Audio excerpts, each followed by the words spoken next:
Alô, comunidade, muito boa tarde. Um dia especialíssimo aqui para a comunidade do ICL, um evento presencial em São Paulo, Despertar. Daqui a pouco vamos trazer detalhes sobre isso. Mas muito boa tarde para você que acompanha o ICL Urgente com as principais notícias do Brasil e do mundo. Sempre com a gente, a Laura Couto, na nossa central de apurações. Laura, boa tarde. Boa tarde, Rodrigo. Sextou com o Despertar. Boa tarde para você que está nos assistindo pelos canais do Instituto Conhecimento Liberta e Eduardo Moreira no YouTube. E muito boa tarde para você que está nos ouvindo pela Web Rádio São João, em Quixadá, e pela Rádio Cultural FM no Rio Grande do Sul. Vamos lá, Rodrigo. Vamos lá. Laura, você sabe que hoje 2 personagens levantaram da tumba onde estavam escondidos para atormentar de novo o Brasil e para dar um jeitinho de ajudar o Jair Bolsonaro. Eu estou falando do Michel Temer, né, o ex-presidente que deu um golpe na Dilma, e do Aécio Neves, que não aceitou a derrota de 2014 e ficou atormentando o Brasil, ajudou a derrubar a Dilma. Mas o Temer e o Aécio estão com pouco poder, né, pouco voto, ainda seguem por aí nos bastidores e se juntaram para achar uma solução, para ver se acham uma solução para o Bolsonaro escapar da cadeia mais pesada. Vamos falar disso daqui a pouco. Olha só a quem que o Bolsonaro está recorrendo. Bolsonaro de joelhos para Michel Temer e Aécio. Me ajuda! Não quero ir para Papuda. É mais ou menos isso que está acontecendo. Daqui a pouco vamos trazer os detalhes sobre isso também. Mas agora vamos falar de outra bolsonarista, Carla Zambelli. Carla Zambelli recebeu umas visitinhas lá na cadeia, na Itália. É mais ou menos um aperitivo do que vai ser, do que vai acontecer quando o Jair for para a cadeia. Mas dessa vez foi a Carla. O Flávio Bolsonaro e outras figuras da extrema-direita entraram hoje na penitenciária feminina, onde a deputada, que alguns chamam de deputada pistoleira, né? Ela está presa desde julho, Rebibbia, em Roma. Olha aí, olha a turma. Laura Couto explica melhor pra gente o que foi essa excursão bolsonarista à cadeia onde está Carla Zambelli. Rodrigo, além do filho 02 do Bolsonaro, a Zambelli também contou com as visitinhas ilustres dos senadores Damares Alves, Eduardo Girão, Magno Malta e do deputado Cabo Gilberto. Eu preferia ficar sozinha antes só do que mal acompanhada, né, Rodrigo? Mas enfim, o encontro com a deputada foi permitido pela Justiça Italiana e pelo diretor da penitenciária, e a visita aconteceu numa sala pequena vigiada por câmeras. Mas detalhe, o advogado da Zambelli, o Fábio Pagnosi, e o marido dela, o Antônio Aguinaldo Oliveira, foram impedidos de entrar porque eles estavam sem autorização. Mas pelo menos essa viagem dos senadores saiu do próprio bolso deles e não do nosso, né, Rodrigo? É isso. Enquanto a Laura falava, você assistia aí a cena dos bolsonaristas entrando na cadeia. A gente viu ali o Girão, né? E outros, tá aí, ó, de novo. Para você assistir de novo, Girão, Damares e outros bolsonaristas entrando na cadeia. A gente não tem a cena do momento em que eles encontram com a Zambelli. Olha a Damares ali na frente. A Damares é um aperitivo do que a Damares vai ter quando talvez tenha que ir para Papuda visitar o Jair Bolsonaro, né? Hoje foi em Roma com a Zambelli. Bom, falando em bolsonarista com baixo nível, vamos falar do Valdemar Costa Neto. Valdemar ataca novamente. O presidente do Partido Liberal afirmou, sabe o quê? Que o Eduardo Bolsonaro, desse jeito, vai ajudar a matar o pai. O Eduardo vai ajudar a matar o pai dele se lançar uma candidatura contra a vontade do Jair. Pode um negócio desse? A família Bolsonaro tentando criar a narrativa de que o Jair, coitado, maltratado pelo Xandão, não pode ir para a cadeia, tá passando mal. Aí vem o Valdemar e estraga tudo. E diz que quem está fazendo o Jair Bolsonaro passar mal é o Eduardo, que está agindo por conta própria, até certo sentido. Ele, claro, ele está tentando ajudar o pai a não ir preso, mas também está lançando candidatura contra as articulações do PL aqui no Brasil. Mais uma vez, uma escolha formidável de palavras do Valdemar. Está precisando de um curso de mídia. Mas dinheiro não falta, né? Dinheiro, o fundo partidário do PL é gigantesco. Mas ele, pelo jeito, não sabe gastar bem nessa área da comunicação. Diz que o Eduardo vai ajudar a matar o Jair. Palavra de Valdemar Costa Neto. Além disso, o dirigente do Partido Liberal afirmou que Bolsonaro é imprevisível e que ele, Valdemar, não se surpreenderia se o escolhido para herdar o capital político de Jair for o governador do Paraná, Ratinho Júnior. É outra esquisitice do Valdemar. Ele está lançando um nome que é de outro partido, porque o Ratinho é de direita, mas é do PSD do Kassab. E o Valdemar falou do Ratinho hoje. Ele também voltou a insistir na candidatura do próprio Jair Bolsonaro, evitou falar do Tarcísio. Pode também ser uma jogada para tirar o Tarcísio aí das manchetes, que o Tarcísio, as pesquisas mostram, o episódio da morte do delegado aqui em São Paulo, enquanto o Tarcísio estava preocupado com a anistia, atrapalhou a popularidade do Tarcísio. Então, os amiguinhos dele na direita estão dizendo, Tarcísio, submerge, se esconde um pouco, vamos falar de outros nomes e você tenta se recuperar em São Paulo. Parece que a jogada do PL é empurrar essa narrativa, essa indefinição, até os 45 minutos do segundo tempo, até março do ano que vem, para ter aí sim uma definição de quem vai concorrer pela extrema-direita contra Lula. Bom, seguir com esse discurso de eleger Bolsonaro é que é o nosso candidato, mesmo estando inelegível e preso, depende, né, para eles poderem fazer esse discurso, vai depender de como vai se desenrolar a história da anistia, né? Eles seguem insistindo nisso. De olho nessa tática, a oposição está articulando agora um projeto para livrar Jair Bolsonaro do regime de cadeia fechado, né? Para ele pelo menos escapar do regime fechado e não ter que ficar atrás das grades sem contato com o mundo do lado de fora. Ele não quer ver o sol nascer quadrado de jeito nenhum, é o que está aí na nossa tela. A nova jogada dos aliados de Bolsonaro é sugerir ao relator do projeto de anistia, que na verdade é o projeto da impunidade, o deputado Paulinho da Força, redução de penas significativa. Então eles pegam os crimes pelos quais o Bolsonaro foi condenado e reduzem as penas. Mexem na dosimetria das penas. Está aqui a manchete, ó. Oposição vai levar a relator da anistia proposta de redução de penas que tiraria Bolsonaro do regime fechado. Né? Bolsonaro está condenado a 27 anos e 3 meses. Eles querem garantir uma pena baixinha para que ele já comece no semiaberto. É isso? Vai ser difícil passar. Isso o Supremo não topa. Parece que o PL também não está muito satisfeito com o nome que foi escolhido para relator, o Paulinho da Força, não é isso, Laura Couto? Rodrigo, o bolsonarismo não está muito feliz com essa anistia que só reduz as penas dos condenados pelo 8 de janeiro.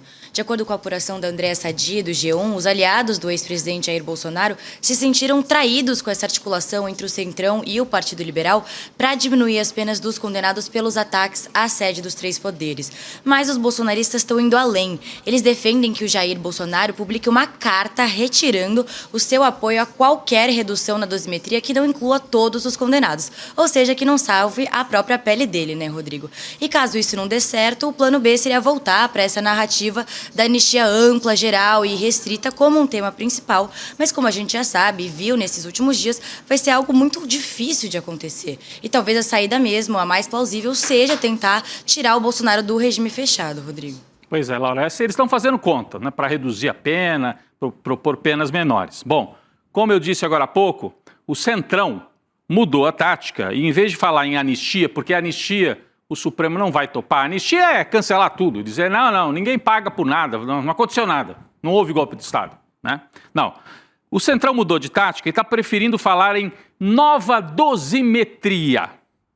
O relator nomeado pelo Hugo Mota, que eu já citei aqui, o Paulinho da Força, se reuniu com 2 personagens que se levantaram da tumba para voltar a agir nos bastidores aí da política brasileira. O Paulinho se reuniu com o ex-presidente Michel Temer, olha a foto aí, olha o trio, gente. Olha o trio com o qual o Bolsonaro hoje está contando para ver se tira uma lasquinha e diminui a pena dele. Se reuniu com Michel Temer e Aécio Neves para tratar justamente do texto que será apresentado na quarta-feira da semana que vem. O evento também contou com a participação online de Hugo Mota e de telefonemas para os ministros do STF, Gilmar Mendes e Alexandre de Moraes, segundo apurou a CNN. Vamos ver nas próprias palavras dos participantes como é que foi esse encontro de Temer, Aécio e Paulinho. Vamos lá. Agradecer aqui o presidente Michel Temer, um dos maiores juristas do Brasil, presidente da Câmara também por muito tempo, ex-presidente da Câmara, Aécio Neves, deputado federal. Hoje, esse PL que nós queremos discutir, presidente, para que a gente possa pacificar o Brasil. O Brasil não aguenta mais essa polarização de extrema-direita com extrema-esquerda. O Brasil precisa pensar no futuro, precisa votar projetos importantes. Evidentemente, já conversamos um pouco aqui, de comum acordo com o Supremo Tribunal Federal, com o Executivo, numa espécie de pacto republicano, digamos assim, especialmente com esta denominação de PL da dosimetria, né? Portanto, de uma nova dosagem das penas. Né? Anistia para tentativas de abolir o Estado Democrático de Direito já foi considerado inconstitucional pelo Supremo Tribunal Federal. E como você disse, você não quer colocar o Congresso Nacional em confronto novamente com o Supremo Tribunal Federal. Portanto, essa nova nomenclatura de PL da dosimetria é absolutamente adequada para que nós possamos fazer justiça, permitir que essas pessoas que de alguma forma lateralmente participaram daquele processo possam tocar as suas vidas e o Brasil tocar a sua agenda, porque nós estamos paralisados nesse confronto que só interessa aos dois extremos. Você está de parabéns e conte conosco, o Centro e o Brasil esperam muito do teu trabalho, Paulo. Obrigado. A gente pode ficar preocupado. Onde Temer e Aécio estão juntos tem golpe, né? Eles é que deram o golpe na Dilma. Mas estão falando que anistia não, porque a anistia não passa no Supremo. Mas reduzir pena sim. Então estão trocando o nome. Em vez de PL da anistia, PL da dosimetria. Os ministros do STF também estão de olho nessa articulação, principalmente no caso do Bolsonaro. Uma das propostas que circulam entre os políticos do Centrão é diminuir as penas para esses crimes pelos quais o Bolsonaro já foi condenado, diminuir de 27 para mais ou menos 21 anos de prisão. 27 para 21. Segundo a apuração da Raquel Landim no UOL, a corte não se oporia a uma redução nesse nível para o Bolsonaro, porque ele ainda assim teria que cumprir regime fechado. O STF daria ok se a redução for nessa linha, de 27 para 21. Né? E aí você, ao mesmo tempo, daria penas bem mais baixas para aqueles que executaram a invasão lá na sede dos três poderes. O STF quer garantir penas duras aos cabeças do golpe, principalmente Bolsonaro, para que ele cumpra prisão em regime inicial fechado. É nesse ponto que nós estamos hoje, ou seja, Jair não vai escapar de ver o sol nascer quadrado, mesmo com Michel Temer em campo. É o que está colocado hoje sobre a mesa.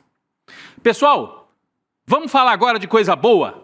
Do grande evento do ano reunindo a comunidade do ICL, o Despertar 2025, começou hoje na Casa de Espetáculos Vibra, na Zona Sul de São Paulo. Olha o Edu aí na abertura, eu estava por lá, nossa equipe toda. Foi um momento de muita empolgação e de muita vibração. Mais de 4.000 pessoas passaram e continuam por lá, né? Nos corredores, a nossa equipe, a Laura e eu, né, que estamos aqui na apresentação do ICL Urgente, mas toda a nossa equipe, a gente teve a chance de conversar com pessoas de várias partes do Brasil que fazem parte da comunidade. Olha aí o povo vibrando com a apresentação do Edu. E aí é o momento em que ele chama a Gabi e eu também para o palco, né? A gente participou também ali dessa interação com o público muito emocionante, né? Ali está a Gabi. Mas eu queria chamar o testemunho da Laura também, a Laura Coach, que participou lá com a gente. Laura, poder conversar com as pessoas, poder interagir com as pessoas ali nos corredores. O que você sentiu ali, Laura? Eu também achei muito legal, Rodrigo, ouvir as pessoas falando: nossa, te escuto no carro, voltando do trabalho, ou te escuto no trabalho. Eu acho muito gratificante, assim, de poder ver essas pessoas comentando com a gente o nosso trabalho, porque com a tela a gente também não sabe direito quem está do outro lado, mas então foi muito legal. E achei muito emocionante, a gente tirou muita foto e tal, conversou, ouviu. É importante escutar as pessoas, o que elas sentem do trabalho que a gente faz aqui. É um retorno muito, muito importante para quem está deste lado aqui da tela. Eu subi no palco com a Gabi Varela, a gente estava mostrando as cenas agora há pouco, eu não sei se dá para continuar ali da onde parou, né? E falei justamente sobre isso, pessoal, a emoção. Aqui, a gente está falando às vezes para 20 mil pessoas, 30 mil, 40 mil. No dia que o Bolsonaro foi condenado, chegamos a quase 200 mil pessoas, mas é uma interação que se dá aqui, ó, pela lente. E foi isso que eu disse lá na hora que eu entrei no palco com a Gabi e pude conversar com o nosso público.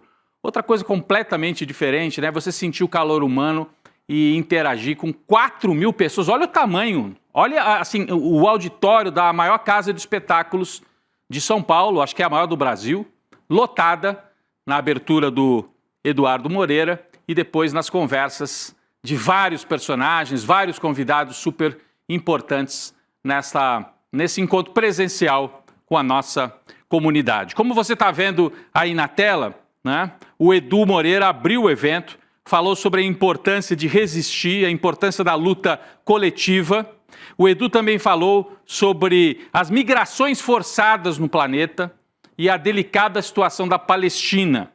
E conclamou a plateia a se manifestar contra Donald Trump, contra Benjamin Netanyahu, que promovem um genocídio em Gaza. O público se levantou e teve muita vibração e também protesto contra os dois personagens, né? Vamos ouvir esse trecho em que o Edu pede ali a interação do nosso público, da nossa comunidade. Vamos ver. E ontem foi votado na ONU um cessar-fogo. 15 países votaram. 14 votaram pelo cessar-fogo. E só os Estados Unidos votou contra e por isso não foi aprovado. Então, Trump, a gente também tem um recado para você agora, vamos. Netanyahu, a gente tem um recado para você. A gente está do lado dos nossos irmãos, porque como diria Malcolm X, se uma pessoa estiver sofrendo no mundo, essa briga é nossa também. E a gente vai encarar essa briga com os nossos irmãos. Uma das atrações nesse primeiro dia do Despertar 2025 foi a jornalista Daniela Lima, que ressaltou o papel da imprensa diante do avanço da extrema-direita. Depois a nossa equipe conversou com ela. A Daniela falou sobre a PEC da blindagem ou da bandidagem, um assunto que tomou conta da internet nesta semana. Vamos ouvir a Daniela Lima lá no Despertar. Como o da PEC da blindagem, e aprovar esse texto com mais de 300 votos, ou porque está com muita coragem ou porque está com muito medo. Me parece, nesse caso, que há uma tentativa de se blindar em muitas frentes. Não só nessa investigação que você cita, sobre relação eventual com crime organizado e política, mas principalmente na questão das emendas, onde os 513 receberam o mais baixíssimo clero, 40 milhões de reais para distribuir como quem quiser. Isso está sendo olhado agora. É importante que a sociedade fique vigilante e fale, né? Porque é um retrocesso. A gente está voltando para algo que foi derrubado em 2001. E enquanto vigorou a lei de o Congresso dizer quem pode ou não ser investigado ou preso, foram mais de 200 denúncias e só uma foi aceita. Então vocês veem que teve muita festa, muito contato assim, humano, mas teve muito debate importante. O Edu trouxe a questão da Palestina, os convidados trouxeram questões sociais super relevantes. A Daniela Lima comentou a questão da PEC da blindagem. E falando na PEC da blindagem, obrigado, Daniela Lima, pela participação no evento. Falando na PEC da blindagem, o ministro do Supremo, Dias Toffoli, deu um prazo de 10 dias para que a Câmara dos Deputados apresente informações sobre a tramitação dessa PEC, que a gente aqui prefere chamar de PEC da bandidagem. O ministro é o relator de uma ação que, aliás, foi proposta pelo Kim Kataguiri, não veio da esquerda a ação, é o Kim Kataguiri que também está indignado com essa PEC da bandidagem. E essa ação quer suspender o andamento da proposta de emenda constitucional. Depois das explicações que a Câmara ainda precisa dar, né? Depois Toffoli vai decidir sobre o pedido para barrar a tramitação da proposta. A proposta que ainda vai passar pelo Senado, mas a ideia é já matar agora. Bom, a PEC tem como objetivo mudar a Constituição para estabelecer proteção aos parlamentares nas investigações e processos penais. Causou muita revolta na população e também na imprensa. O descontentamento é tamanho que organizações da sociedade civil convocaram várias manifestações em diversas capitais do país. Nesse domingo, dia 21, confira onde vai ser a manifestação na sua cidade. A Corregedoria da Câmara opinou pela punição de 14 parlamentares envolvidos no motim que tentou paralisar as atividades legislativas com a ocupação da mesa diretora. Tomaram de assalto. A extrema-direita sequestrou a mesa naqueles dias, lembram? A decisão partiu do corregedor Diego Coronel, e agora cabe à mesa diretora decidir se encaminha as representações ao Conselho de Ética. Laura tem mais detalhes. Quem é que está nessa lista aí, Laura? Rodrigo, só gente boa nessa lista. O deputado Marcos Polon, do PL do Mato Grosso do Sul, deve receber a maior punição. O corregedor propôs contra ele 4 meses de suspensão do mandato, sendo 1 mês por ter ocupado a cadeira do Hugo Mota e mais 3 por ter xingado o presidente da Câmara. Já os deputados Marcel Van Hatten, do Novo, do Rio Grande do Sul, e o Zé Trovão, do PL de Santa Catarina, que foram apontados como articuladores do motim, podem ser punidos com 30 dias de suspensão.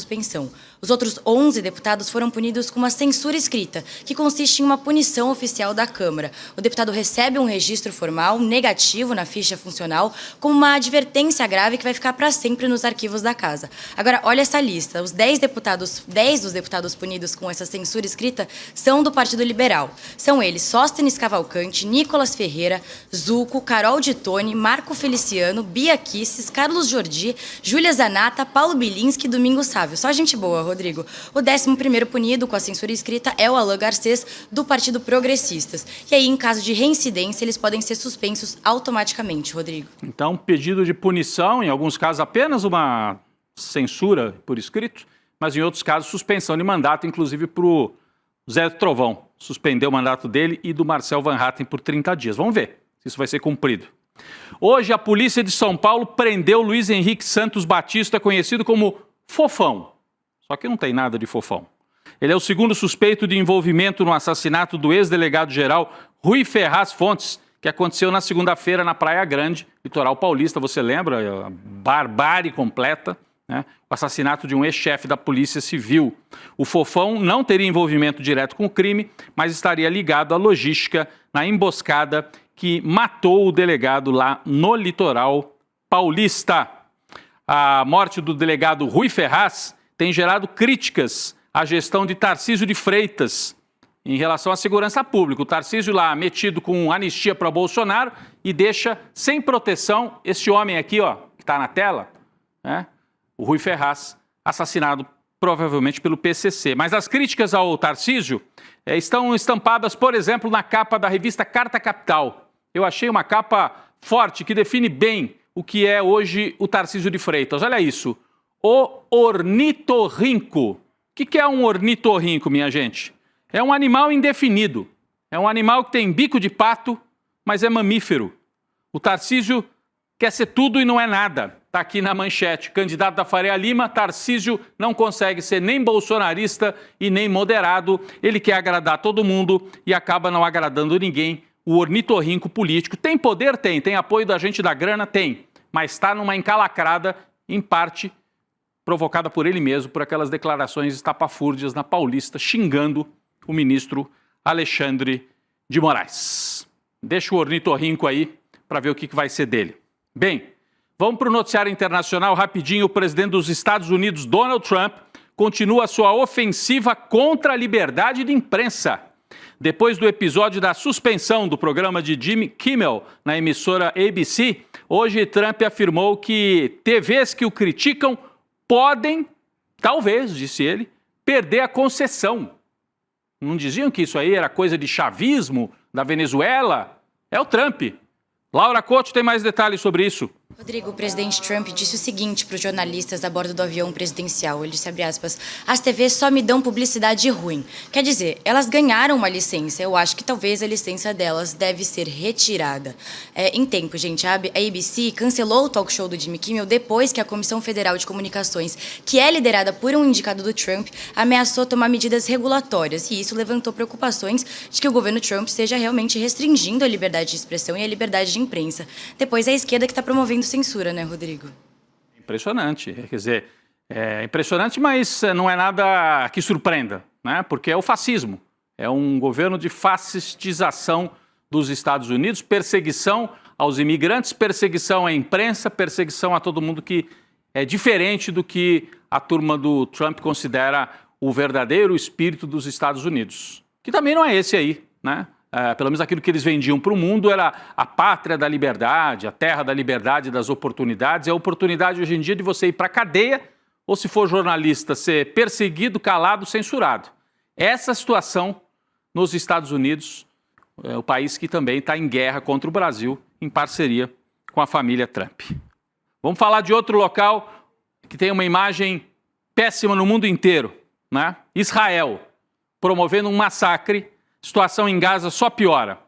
Hoje o ministro das Finanças de Israel, Bezalel Smotrich, afirmou que há um plano de negócios na mesa de Donald Trump, olha só, plano de negócios na mesa de Donald Trump em relação ao território palestino. Em resumo, a ideia é lucrar com a destruição de Gaza para realizar um boom imobiliário lá em Gaza. Transformar Gaza numa terra arrasada, onde eles passem ali as máquinas e possam construir condomínios próximos ao Mediterrâneo. A barbárie completa. É fascismo nos Estados Unidos e nazismo promovido pelo Estado de Israel, com extermínio, tentativa de exterminar o povo palestino. Vale lembrar que o plano se assemelha com o projeto de Trump de transformar o território palestino no que ele chamou de uma Riviera do Oriente Médio, um lugar para fazer turismo em cima dos mortos palestinos, em cima dos cadáveres de mulheres e crianças palestinas. O ministro das Finanças também afirmou que Israel já realizou a fase de demolição das principais estruturas, acabou com a infraestrutura, então é o projeto aberto de extermínio. E por isso que foi tão importante a fala do Edu Moreira hoje na abertura lá do Despertar, em que ele pediu a vibração e a união da comunidade do ICL a esta causa palestina. O ICL, desde o começo, acompanha essa tragédia, esse massacre cometido por Israel contra os palestinos. A gente enviou a Elo Vilela para lá. E falando no Despertar, nós temos agora ao vivo Roberta Garcia acompanhando as atrações de agora à tarde, né, Roberta? Já temos você com a gente aqui no ar. A gente trouxe um resumo do que rolou de manhã e agora à tarde. Roberta, boa tarde, obrigado pela presença aqui no Urgente. Boa tarde, Rodrigo, boa tarde toda a comunidade do ICL. Eu estou aqui no foyer do evento Despertar 2025, que é um evento que discute as saídas e possibilidades para a construção de um mundo novo. A gente está pensando em novas formas possíveis de país, um país mais inclusivo, um país respeitoso com as diferenças, um país mais justo e um país bom para todo mundo. Esse é o sentimento de coletividade que a gente espera e o Despertar nos ajuda a refletir sobre como que a gente pode chegar lá, o papel de cada um. Inspirados pelos palestrantes do dia, já passaram por aqui Daniela Lima, Serginho Groisman, Jones Manuel, o Péricles, e a gente viu uma palestra super emotiva e inspiracional agora com a Leida Guevara, filha de Che Guevara. Ela contou algumas histórias bem interessantes, assim, que arrancaram suspiros aqui da plateia. Ela contou, por exemplo, que não conviveu muito com seu pai, obviamente, que viajava, né, pelo mundo levando a mensagem da Revolução, mas apesar de viver e ter convivido pouco tempo com Che, ela tem uma admiração tremenda. Ele trabalhava cerca de 16 horas por dia, ela contou aqui, e mesmo assim, olha só que curioso, aos domingos, né, o tradicional dia da família, ele ainda fazia trabalho voluntário. E a Leida teve a oportunidade de acompanhar o Che em muitos desses trabalhos, que ajudaram muito na sua formação. Hoje ela é pediatra, ela é médica, formada na Nicarágua. Agora, outro momento que arrancou suspiros aqui da plateia foi quando ela disse que o segundo pai dela, olha só, gente, foi Fidel Castro. Teve um momento de silêncio aqui. Eu acho que todo mundo refletiu como a Leida é uma mulher privilegiada por ser filha de dois revolucionários, Che Guevara e também Fidel Castro. O último encontro, né, da Leida com o Che, ela era bem pequena e foi um pouquinho antes dele ir para a Bolívia, onde foi morto em 1967. Neste momento, no palco, temos Gessé Souza, Eduardo Moreira e também o professor Castro Rocha. E eles estão conversando por que as pessoas, eles estão discutindo, na verdade, tentando entender e refletindo por que as pessoas perderam a esperança. E como reconquistar o coração das pessoas, principalmente nesse momento que a gente vive de muito ódio, de muitas fake news, de muitas mensagens de desalento, principalmente com os mais vulneráveis e com as pessoas que mais necessitam e carecem de políticas públicas. Olha, ainda no palco de hoje tem Web Comunistas, Ian Neves e Laura Sabino. E também vai ter uma roda de mulheres poderosas, como precisamos conversar. Juliana Baroni, a Sucena, quem também vai estar por aqui é a Sara Zara e a Márcia Tiburi. E para fechar, tem show, tem música, porque a luta é uma celebração e uma conquista. Então a gente vai poder curtir um rock and roll com Edgar Escandurra, André Frateschi e também Nazi. Ou seja, hoje, só amanhã, Rodrigo. Volto com você. Valeu, Roberta. Obrigado, Roberta, pela participação, trazendo todos os detalhes sobre essa tarde no Despertar. Eu acompanhei amanhã, a Laura também. Aliás, Laura, obrigado mais uma vez pela parceria aqui ao vivo com a gente, né, no ICL Urgente. E a Roberta... Obrigada, Rodrigo. Legal, Laura.